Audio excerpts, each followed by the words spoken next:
এ বোমা, কোথায় গেলে? মা আপনি এসে গেছেন? ডাক্তার কি বললো? ডাক্তার বললো আমার নাকি সুগার হয়েছে, তো ওষুধপত্র দিয়েছে, খাইলে ভালো হয়ে যাবো নি। ও এই ব্যাপার। তুমি মাথা না নাড়িয়ে আমার জন্য একটু চা করে আনো দিনি। আচ্ছা ঠিক আছে মা, একটু চিনি দেন তো।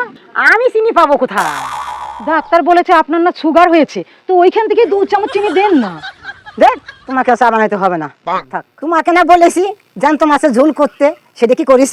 কি কষ্ট করে জ্যান্ত মাছের ঝোল করেছি, কি বলবো আপনাকে। না বাবা না, তুমি যখনই কষ্ট করে কিছু করো আমার খাইলে আরো বেশি কষ্ট হয়। কি করেছো বৌমা বলো?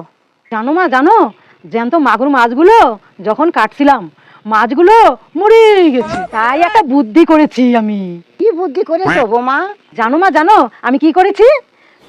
ঝোলটাকে আলাদা করেছি আর মাছগুলো হাঁড়িতে জ্যান্ত ভরে রেখেছি। ভগবান, ও মা আপনি যখন ভাত খাবেন না তখন ওই বাটিতে ঝোলটা দিব আর ওই হাঁড়ির থেকে জ্যান্ত মাছটা দিয়ে দিব। তো দেখছেন আমার কি বুদ্ধি? তাহলে জ্যান্ত জ্যান্ত মাছগুলো হবে, খেয়ে খুব মজা হবে।